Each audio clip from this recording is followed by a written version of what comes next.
ఇప్పుడు question paper discuss చేద్దాం students. విభాగం 1లో మనకి 4 ప్యాసేజెస్ అని చెప్పాను కదా! ఫస్ట్ ప్యాసేజ్ మాత్రం పద్యాలు.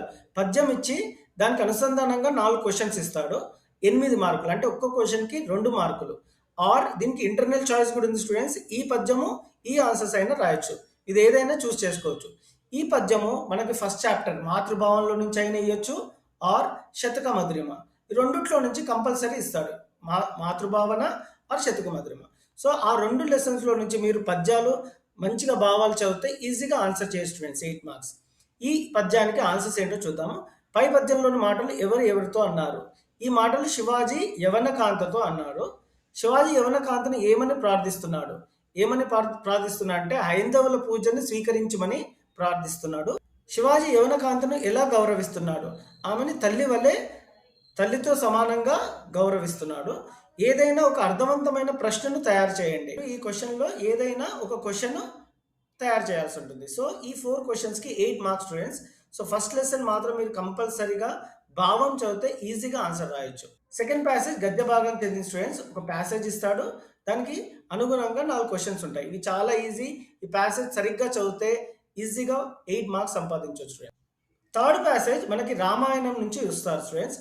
ప్రాణత్యాగానికి సిద్ధపడ్డ సీతకు శుభశకునాలు తోచాయి. ఇది ఏ కాండకు సంబంధించిందో రాయమంటున్నాడు. ఇది యుద్ధకాండకు సంబంధించింది.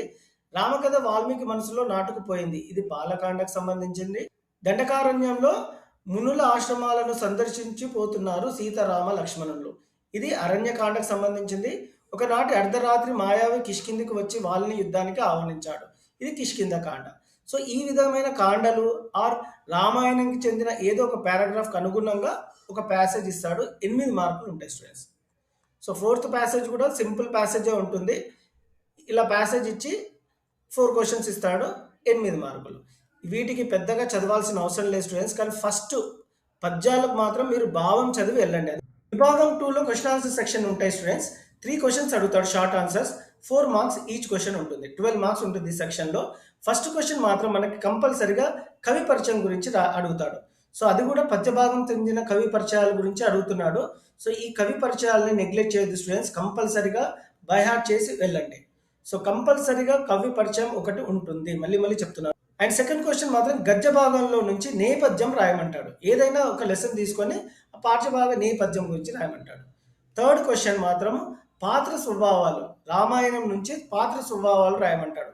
హనుమంతుడు కానీ, మారీచుడు కానీ, రాముడు కానీ, భగీరథ వాళ్ళ పాత్ర స్వభావం గురించి రాయమనే అవకాశాలు ఉన్నాయి. పాత్ర స్వభావాల గురించి మీరు కంపల్సరీగా నేర్చుకొని వెళ్ళండి.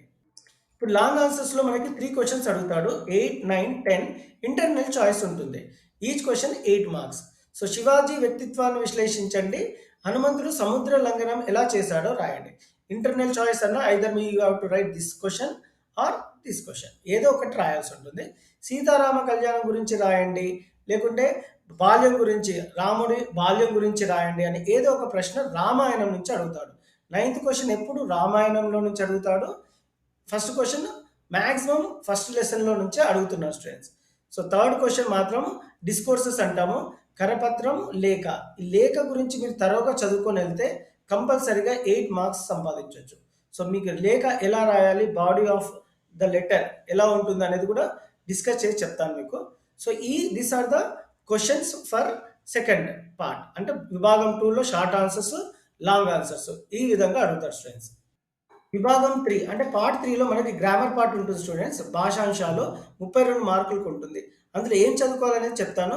కంపల్సరీ అలంకారాలు అడుగుతాడు. సో బీ పర్ఫెక్ట్ ఇన్ అలంకారాలు. అండ్ గురువు లఘువుల్ని విభజన చేసి పద్యం పేరు రాయండి. చంపకమాలన, ఉత్పలమాలన అనేది రాయాల్సి ఉంటుంది. ఇది మాత్రం చంపకమాల. అపరిశుభ్రత వలన రుగ్మతులు వస్తాయి. గీత గీసిన పదానికి అర్థం రాయండి. రుగ్మతులు వస్తాయి అంటే రోగాలు వస్తాయి అని అర్థం అనమాట. సో ఇట్లా అర్థం రాయండి అనే వాటికి 2 మార్కులు ఉన్నాయి. మీనింగ్స్, అర్థం అంటే మీనింగ్స్ ఉంటాయి స్టూడెంట్స్. కపోతములను పెంచుకోవడం అంటే చాలా ఇష్టం. గీత గీసిన పదానికి సరైన అర్థం. కపోతాలు అంటే పావురాలు. పర్యాయ పదాలు అంటే ఒకటే పదానికి డిఫరెంట్ మీనింగ్స్ వచ్చేదాన్ని పర్యాయ పదాలు అంటాము. తమం అంతటా అలుముకుంది. తలం అంటే పర్యాయ పదం ఏంటి? చీకటి, అంధకారం. ఈ విధంగా రాయాల్సి ఉంటుంది. మనకి పర్యాయ పదాలకి 2 మార్కులు ఉంటాయి స్టూడెంట్స్. జాతరకు ఇసుక వేస్తే రాలనంత జనం వచ్చారు. గీతిని మీదుగా ప్రకృతి, వికృతి. సో, ఈ 2 కంపల్సరీ అడుగుతున్నారు స్టూడెంట్స్. ప్రకృతి, వికృతులు గూడా చదువుకుంటే మీకు 2 మార్క్స్ ఉంటుంది. కంపల్సరీగా ప్రిపేర్ అయ్యి ఎళ్ళాల్సుంటుంది. వీడు ఏ, వీడు వాడో కదా! గీత గీసిన పదానికి నానార్థాలు. సీతాఫలం తినటం వల్ల ఎన్నో ఫలములు ఉన్నాయి. గీత గీసిన పదానికి నానార్థాలు. అంటే ఫస్ట్ దానికి ఫలం అంటే సీతాఫలం అంటే పండు. ఎన్నో ఫలములు ఉన్నాయి అంటే ప్రయోజనాలు ఉన్నాయి. సో, దీనికి నానార్థాలు ఇవన్నమాట. నానార్థాలు చదువుకుంటే మీకు 2 మార్క్స్ ఉంటాయి. సో, నానార్థాలు కంపల్సరీగా నేర్చుకోండి. పార్వతి శివుని అర్ధాంగి. గీత గీసిన పదానికి వ్యుత్పత్తి అర్థం రాయండి. హిరణ్యకుడు ఒక మూషికం. దీనికి వ్యుత్పత్తి అర్థం గుర్తించాడంటే అన్నాదులను దొంగిలించేది ఎలుక అని అర్థం అన్నమాట. గురువుల ఆదేశాలను సుగ్రీవాజ్ఞగా భావించాలి. వాక్యంలో జాతీయాన్ని గుర్తించండి. కింది ప్రశ్నలకు సూచించిన విధంగా జవాబులు రాయండి. పల్లెటూరు ప్రకృతి అందాలకు నిలయం. గీత గీసిన పదాన్ని విడదీసి రాయండి. పల్లె ప్లస్ ఊరు పల్లెటూరు టుగాగమ సంధి. భక్త ప్లస్ ఆలు సంధి పదాలను కలిపి రాయండి. భక్త ప్లస్ ఆలు భక్తురాలు. దీని రుగాగమ సంధి అంటాం.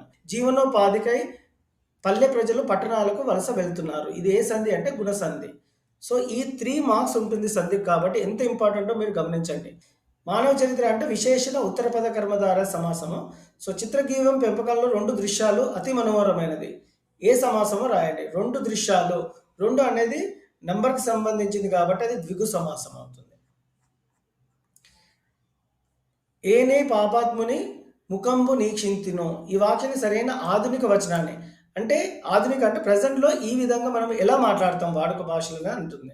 దీనికి అర్థం ఏంటంటే స్టూడెంట్ నేను ఏ పాపాత్ముని మొహాన్ని చూశానో అని అర్థం.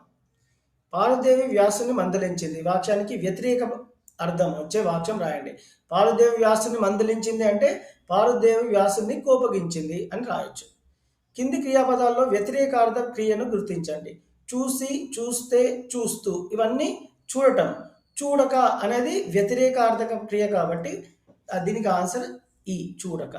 వర్షాలు కురిసినా పంటలు పండలేదు. ఇది ఏ రకమైన సంక్లిష్ట వాక్యమో రాయండి. సో, సంక్లిష్ట వాక్యాలు కూడా మీరు వాక్యాలకి సంబంధించిన ఎన్ని మార్క్స్ మీకు చెప్తాను స్టూడెంట్స్. 1, 2 ఇది కూడా వాక్యము. ఏ రకమైన సామాన్య వాక్యమో రాయండి. 3, 4, 5, 6. సో, టైప్ ఆఫ్ సెంటెన్స్ వాక్యాల గురించి మనకి 6 మార్క్స్ ఉన్నాయి కాబట్టి you have to prepare thoroughly. So, this is grammar part students. So, మీకు ఈ వీడియో హెల్ప్ఫుల్ అయినట్టయితే ఒక లైక్ చేయండి students. Thank you for watching.